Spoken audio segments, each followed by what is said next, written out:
queráis o no queráis, ¿vale? Vamos a ver. ¿De qué va esto de la protección contra incendios? Pues va fundamentalmente de dos cosas: de tiempo y de dinero. Si quieres tener más tiempo, tienes que pagar más. Si quieres ahorrarte dinero, tienes el riesgo de que se te pueda quemar tus propiedades y demás. Entonces, hay cuatro cosas que se pueden, cuatro factores que hay que tener en cuenta en la detección contra incendios. La raya roja significaría el momento del incendio. Hay cosas que puedes hacer antes y dos cosas que puedes hacer cuando ya se te está quemando la casa, ¿vale? Desde el punto de vista del análisis de la seguridad, como veis aquí en esta transparencia, tenemos la propiedad completa que tiene una persona o una entidad, una sociedad. Esa entidad puede dividir ese riesgo en diferentes escalones y protegerse para cada uno de esos escalones con cosas diferentes, ¿no? Si empezamos por la parte de abajo, lo primero que tenemos que cumplir es la legislación, ¿vale? Ahí tenemos la normativa de protección contra incendios y ahí lo que se pretende es cubrir unos mínimos a los que estamos sujetos en toda Europa, ¿vale? Básicamente esos mínimos son el preservar las vidas de las personas, daños personales y sobre todo la vida de las personas, de los ocupantes o de los visitantes de ese edificio. Pero esto muchas veces no es suficiente para el que tiene la propiedad del edificio, porque además de tener una serie de personas dentro del edificio, que por supuesto es indiscutible que hay que mantener vivas y sanas, también hay una serie de otros factores que también tenemos que proteger y tenemos que cubrir en cuanto al riesgo de que se produzca un incendio. En primer lugar, pues tendríamos el propio inmueble, que también tiene un valor para la propiedad. Luego tenemos el contenido de ese edificio, que en algunas veces puede ser incluso más valioso que el propio edificio. Y por último tenemos la producción o la rentabilidad esa propiedad saca de ese contenido y de ese edificio, ¿vale? Entonces, por encima de la legislación, es decir, una vez ya hemos cubierto la parte de la legislación, podemos avanzar un poquito más y podemos proteger más cosas y podemos protegerlas un poquito mejor. Y para eso tenemos que basarnos en la tecnología, con soluciones de detección y extinción específicas adecuadas a cada caso concreto, como ya nos han explicado. Yo soy mucho del 1B, ¿eh? Yo utilizo mucho el 1B. Bueno, una vez tenemos disgregados estos dos bloques, el de la tecnología y el de la legislación, a partir de aquí lo que podemos hacer es interpretar esos bloques como actuar en caso de incendios, que sería la legislación, dado que la legislación siempre piensa que se va a quemar algo, ¿vale? No se contempla otra situación más que en algún momento se te va a quemar el edificio. Puedes tardar 10 años, puedes tardar 200 años, pero el edificio al final se va a quemar. Entonces vamos a tener que tener unas soluciones y unas respuestas a esos al evento de que se produzca un incendio, que seguro que en algún momento se va a producir. Y luego tenemos la tecnología que nos puede ayudar a adelantarnos a ese hecho del incendio, es decir, nos podemos anticipar al propio incendio. Desde aquí, si esto lo separamos, podemos tener un punto de vista en el que tenemos un diseño prescriptivo, que es el que cubre básicamente la parte de la legislación, y un diseño basado en prestaciones que cubre todo lo que la legislación no cubre, ¿vale? Entonces, en este caso, y puesto que estamos hablando de sistemas de aspiración, a donde yo quería ir es a las clases de los diferentes sistemas de aspiración. Es decir, nosotros tenemos, los sistemas de aspiración son los únicos que son capaces de detectar antes de lo que los sistemas de incendio pueden detectar.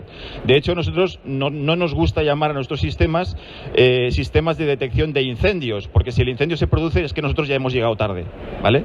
Entonces, lo que procuramos es decir que somos detectores precoces, detectores de humo, detectores de condiciones preincendio, en fin, lo que pretendemos es que el incendio no se produzca, ¿eh? Entonces, en este ámbito, nosotros tenemos una gráfica en el tiempo en donde se va evolucionando ese fuego y lo tenemos dividido en fases, ¿no? La fase 1, fase 2, fase 3 y fase 4.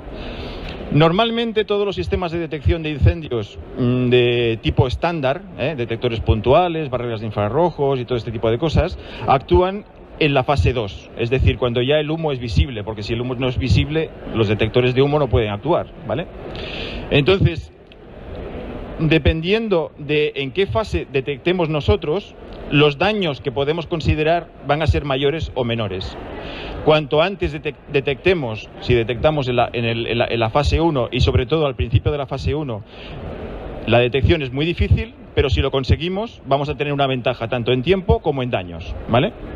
Si nos tenemos que ir a la fase 2 o a la fase 3, pues ya los daños ya se están produciendo, ya habrá una parada, ya tiene que haber una evacuación, probablemente tengamos que llamar a los bomberos y a partir de ahí pues tendremos que reconstruir cosas, hablar con el seguro, en fin, el lío que corresponde a el evento de incendios y posterior.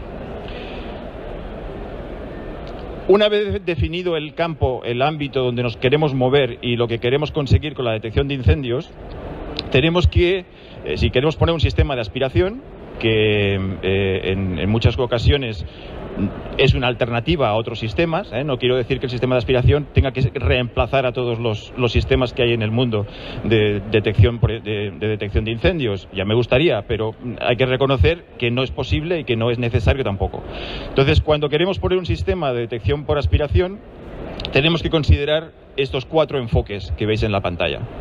La categoría del sistema, es decir, la sensibilidad a la que queremos trabajar, y cuanto más sensible antes podremos detectar.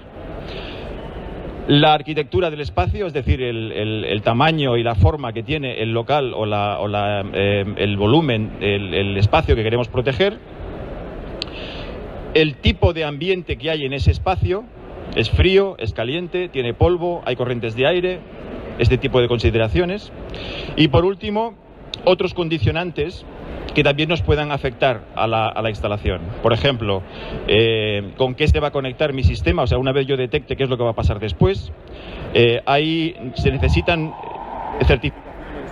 necesitan aprobaciones adicionales a las del propio fuego, por ejemplo, ATEX, por ejemplo, del JOIDS Register. Lo voy a instalar dentro de un barco o en una instalación que está muy próxima al mar. Todas estas consideraciones o certificaciones adicionales también hay que tenerlas en cuenta en el momento de hacer el diseño, ¿vale? Vamos por partes. El primer capítulo, el primer enfoque sería el de la categoría del sistema. La categoría del sistema, como ya he dicho, pues puede tener diferentes sensibilidades y puede detectar el humo antes o después. Pero aquí nos sucede un problema, y es que nosotros queremos llegar a la imagen que está ahí arriba, en donde tenemos todo el sistema montado, pero tenemos que evaluar qué detector ponemos y qué tubería ponemos. En el caso del detector es bastante fácil, porque yo puedo mandar el detector a un laboratorio, me lo certifica, me dice que el detector es apropiado para el tipo de detección que yo quiero realizar, le ponen un sello y eso ya vale. Ahora bien, la tubería, el sistema de muestreo, la red de muestreo de tuberías que tengo que conectar a ese detector, no la puedo mandar al laboratorio, la tengo que hacer yo, o la tiene que hacer una ingeniería, o la tiene que hacer un técnico que sepa de aspiración y que sea capaz de diseñar tanto la tubería como realizar los cálculos posteriores que van a validar esa tubería, ¿vale? Entonces ahí ya tenemos el primer escollo, o el primer problema que tenemos que solucionar. El siguiente enfoque es el de la arquitectura del espacio. Aquí, como ya nos han comentado, pues hay espacios que son enormes, en donde la sectorización no existe. Tenemos espacios cada vez más de grandes alturas, en donde los detectores puntuales o las barreras pues están limitados en cuanto a su instalación en altura. Y tenemos incluso sitios que están muy compartimentados. Aquí he puesto, por ejemplo, unos armarios racks, pero pueden ser despachos o pueden ser habitaciones de un hotel o pueden ser cualquier otra cosa que esté compartimentada, ¿vale? Entonces, tenemos que tener en cuenta esos factores, tanto la superficie como la altura, como la compartimentación de la arquitectura del edificio o del espacio que queremos proteger. El siguiente punto que tenemos que tener en cuenta es las condiciones del propio ambiente. Es decir, el ambiente puede tener el aire en ese espacio, puede estar muy frío, puede estar muy caliente, puede estar muy sucio, puede tener corrientes de aire. Entonces, todas esas consideraciones las tengo que añadir a mi proyecto, las tengo que añadir a mi visión de cómo quiero realizar la instalación. Y por último, el cuarto enfoque, o la cuarta aproximación, es las condiciones adicionales que yo necesito para ese sistema. Es decir, necesito clasificaciones adicionales, necesito cumplir reglamentaciones adicionales al del incendio. Tengo condiciones que me obliguen a trabajar de una manera determinada, porque hay mucho polvo o porque no hay ninguno, porque es un sitio extremadamente limpio o extremadamente sucio o extremadamente caliente. Entonces, todas estas cosas las tengo que tener en cuenta, tanto, como veis aquí, limpieza, suciedad, y los iconitos que veis ahí en donde está esa fábrica, pues son los de ambiente clasificado de riesgo de explosión, riesgos bioquímicos y aprobaciones navales, ¿vale? Por ejemplo, puede haber más, pero yo he puesto esos ejemplos. Entonces, con todo esto que hemos hablado, hay que meterlo en una coctelera, añadirle las recomendaciones internacionales, si es posible unos modelos computacionales. Hay que hacer un diseño basado en prestaciones en muchas de las facetas de esta detección o de este sistema, porque tenemos que cumplir con el famoso punto 1B. Y por último, las recomendaciones del fabricante. Es decir, hay otro punto en la normativa que dice que si hay que instalar de forma fuera de la reglamentación, de las reglas prescriptivas, un determinado sistema de detección, hay que seguir las instrucciones del fabricante para ese caso en concreto, ¿vale? Entonces, una vez metemos todo esto en la coctelera, pues tenemos que hacer un cálculo, una valoración, y esa valoración esperemos que nos dé positiva, ¿vale? Entonces, cuando ya tenemos esa validación del diseño y esos cálculos que justifican ese diseño, lo siguiente que nos queda, por supuesto, es instalarlo. Pero una vez instalado, hay que hacer pruebas. Entonces, os recuerdo que existe un catálogo de pruebas para todas estas cosas, en donde hay unas pruebas que llamamos pruebas de protocolo, en donde se dan unas recetas de cómo realizar esas pruebas y cuáles son los resultados que debemos obtener de esas pruebas, ¿eh?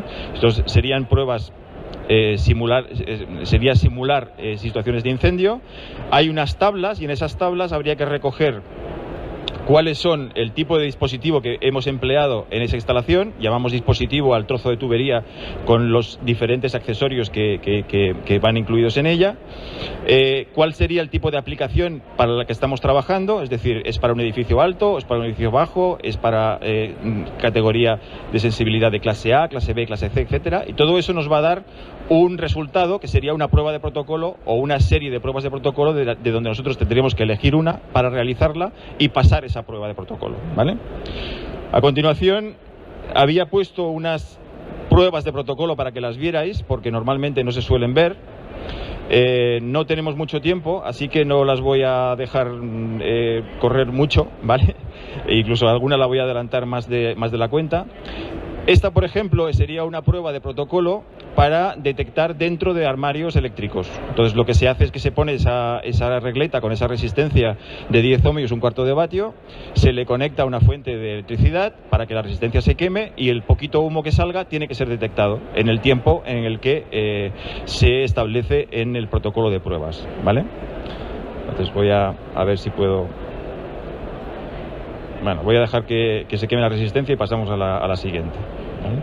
Eso sería una prueba de muy poca cantidad de humo para detección de clase A en un espacio muy compartimentado como sería un armario eléctrico, ¿vale? Lo voy a poner solamente como ejemplo esto, y seguidamente voy a pasar a la tercera prueba, que es todo lo contrario, es decir, una prueba de clase C, es decir, de poca sensibilidad, pero en un espacio muy grande y con mucha altura, ¿vale? Entonces, aquí con lo que veis es un fumígeno que hemos proporcionado ahí, y realizamos una descarga de humo, y esa descarga de humo pues tiene que ser detectada en un tiempo determinado para demostrar que nuestro sistema es capaz de detectar en esas condiciones, ¿vale? A todo esto, lo único que quiero añadir ya es que todos los sistemas de aspiración, por el mero hecho de serlo, tienen unas ventajas adicionales a las que propiamente se le asocian, son la de la sensibilidad y la del transporte de las muestras a través de la tubería, que serían el mantenimiento, accesibilidad, comprobación. Bueno, aquí hay una lista muy completa. Me voy a comprometer a subir todo esto al LinkedIn, entonces podéis bajaros la presentación y podréis bajaros todo este contenido y así me ahorro de teneros lo que explicar yo ahora, ¿vale? Entonces, por mi parte ya he acabado, como habéis visto he procurado correr lo máximo posible y quedo a vuestra disposición para lo que necesitéis, para que contactéis conmigo cuando queráis, ¿vale? Muchísimas gracias a todos.